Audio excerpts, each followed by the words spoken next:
नमस्कार दोस्तों। स्वागत है आप सभी का हमारे चैनल में। उम्मीद करता हूं आप सब ठीक हैं। आज जिस मूवी के एक्सप्लेनेशन हम आपको सुनाने जा रहे हैं उस मूवी का नाम है 15 किलिंग।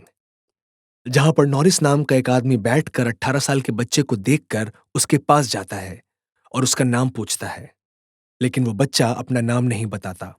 कहता है कि नाम जानने के लिए उसे पहले एक ड्रिंक पिलानी होगी। नॉरिस पहले से ही उस बच्चे के लिए ड्रिंक ले चुका होता है। फिर दोनों हंसते हुए ड्रिंक पीते पीते बातें करते हैं और फिर नॉरिस उसे अपने घर में इनवाइट करता है। वो बच्चा नॉरिस के घर जाता है और उसी के बिस्तर पे कपड़े उतार कर सो जाता है। उस बच्चे का नाम होता है कॉलिन। नॉरिस भी कॉलिन के साइड में सो जाता है। दोनों को देखकर साफ पता चल जाता है कि नॉरिस गे है। फिर नॉरिस सो जाता है और फिर सुबह 6:12 में नॉरिस की आंखें खुलती हैं। नॉरिस एक टाई लेता है और उससे उस बच्चे का गला घोंट देता है, जिससे उस बच्चे की मौत हो जाती है। अब कहानी को थोड़ा पीछे से जानते हैं। जब नॉरिस छोटा बच्चा था, तब वो एक बिल्ली को देखकर उसे रस्सी से मारने जाता है। तभी पता चलता है कि नॉरिस को बचपन से ही मारने में दिलचस्पी है। जब नॉरिस बड़ा हो जाता है, तब वो एक जेल में होता है। सिर्फ कॉलिन को मारने के लिए नहीं, बल्कि और भी खून करने के जुर्म में। वहां पर एक ब्रेन की डॉक्टर आती है नॉरिस के दिमाग को जानने के लिए। डॉक्टर नॉरिस से कहती है कि उसे थोड़ा टाइम चाहिए नॉरिस को समझने के लिए, ताकि वो उसके दिमाग को स्कैन करवा सके।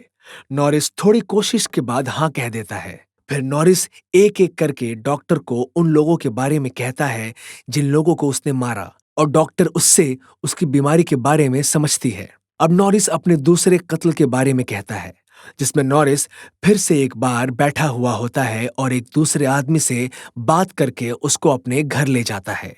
लेकिन इस दूसरे वाले बंदे से नॉरिस शुरुआत में काफी अच्छे से पेश आता है, और दूसरे वाले बंदे का नाम होता है डैनी।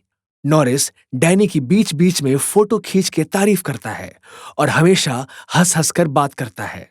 फिर नॉरिस उसे अपने कमरे में ले जाता है और उसके साथ भी कपड़े उतार कर सो जाता है। लेकिन तब वो उसको कुछ भी नहीं करता। फिर धीरे धीरे अजीब हरकतें करने लगता है। जब उसके जानने वाले कोई कपल पार्क में किस करते हैं, तो वो जाके उनकी फोटो ले लेता है। तो कभी डैनी को लिटवा के मरने की एक्टिंग करने के लिए कहता है। ये सब बातें वो डॉक्टर को बोलता रहता है और डॉक्टर भी उससे और जानने की कोशिश में लगी रहती है। फिर नॉरिस अपने खून करने के तरीके से लेके अपनी ऑफिस की जिंदगी भी बताने लगता है कि कभी कैसे वो शेफ का काम करता था, तो कभी एक खाली जगह में अकेले बैठकर लोगों की इंटरव्यू लेता था। कहीं ना कहीं नॉरिस के दिमाग में एक अलग कहानी भी चलती थी।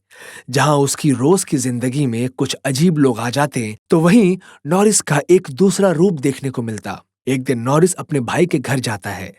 वहां उसके भाई के साथ उसकी गर्लफ्रेंड भी होती है। तब सब उसका मजाक उड़ाते हैं, जैसे कि उसकी कोई गर्लफ्रेंड ही नहीं है, और उसका भाई उसे गे बोलता है, जिसकी वजह से नॉरिस भड़क जाता है। फिर वहां से निकल जाता है, और वहां से निकलकर वो फिर से एक बार चला जाता है। और बार में जाने के बाद उसे वहां एक लड़की मिलती है जिसका नाम होता है सिसिल। सिसिल और नॉरिस के बीच में भी अच्छी बातें होती हैं। फिर नॉरिस सिसिल को अपने घर के लिए इनवाइट करता है। नॉरिस जैसे ही सिसिल को लेके घर पहुंचता है, तो वहां वो डैनी को एक दूसरे लड़की के साथ रोमांस करते हुए पकड़ लेता है, जिसकी वजह से डैनी डर जाता है और नॉरिस को गुस्सा आ जाता है। लेकिन तब नॉरिस सिसिल को कमरे के अंदर ले जाता है और उसके साथ मनोरंजन करता है।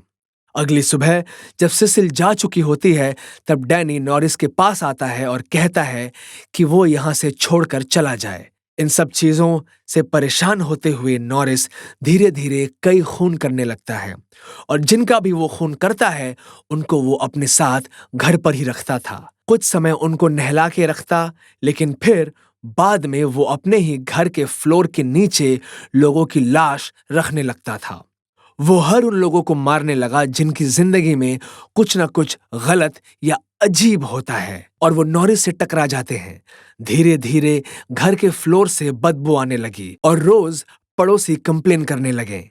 बदबू के साथ नॉरिस के घर से आवाजें भी आने लगती। इन सब चीजों की होने की वजह से घर का मालिक नॉरिस को फोन करके कहने लगा कि उसे 10 दिन के अंदर घर खाली करना होगा। ये सुनकर नॉरिस काफी परेशान हो गया और ऑफिस में भी ध्यान नहीं दे पा रहा था। फिर वो अपने घर गया और घर के बाहर मैदान में बैठकर सोचने लगा कि उसे कैसे बचना है।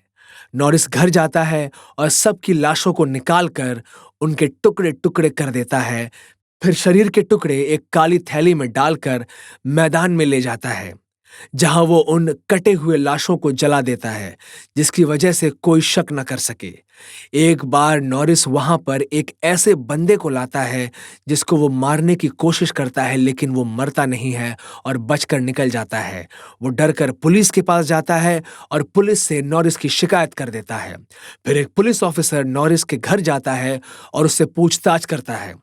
पूछताछ करने पर नॉरिस जवाब देता है कि उसने कोई हमला नहीं किया था, वो बस एक सेक्स पार्टी जैसा था। यह सुनकर ऑफिसर समझ जाता है कि ये लोग गे हैं और फिर उसे लास्ट वार्निंग देकर छोड़ देता है। फिर एक हफ्ते के बाद नॉरिस शिफ्ट हो जाता है। वहां पर भी नॉरिस बाहर से लोगों को लाकर मारने लगता है, लेकिन इस वाले नए घर के पड़ोसी काफी सतर्क रहते हैं। उन्होंने पहले ही उसके घर से आवाजें सुन ली थीं। नॉरिस बाहर से जिनको भी लाके मारता, वो उनकी लाशों को काट काट कर घर में ही भरता रहता और कुछ टुकड़े बाथरूम के फ्लश के टैंक में भी फेंक देता। लेकिन फ्लश में फेंकने की वजह से सोसाइटी का फ्लश टैंक जाम हो जाता है, जिसकी वजह से सारे पड़ोसी परेशान हो जाते हैं। तो सब प्लम्बर को बुलाते हैं कि कैसे फ्लश को ठीक किया जाए। प्लम्बर शाम को आता है, सोसाइटी की जांच करता है। उसको वहां कुछ नहीं मिलता। फिर प्लम्बर पाइप का पीछा करते हुए मेन टनल तक पहुंचता है। वहां पर उसे मांस के टुकड़े पड़े मिलते हैं, लेकिन शाम होने की वजह से उसे कुछ समझ नहीं आता। फिर प्लम्बर सभी लोगों को सूचित करता है कि यहाँ पर कुछ गड़बड़ है।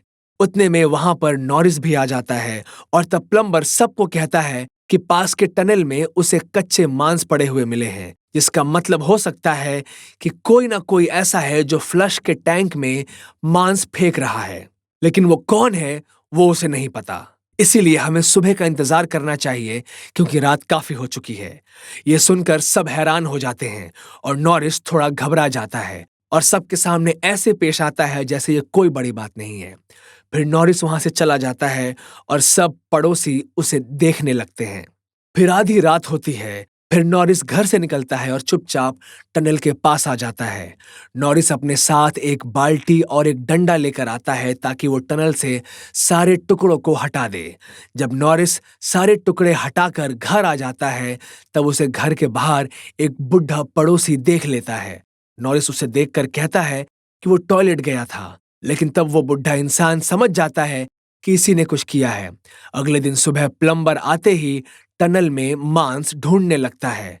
तब प्लम्बर को वहां कुछ नहीं मिलता और हैरान होकर यह समझ जाता है कि किसी ने रात को ही यहाँ की सफाई कर दी है।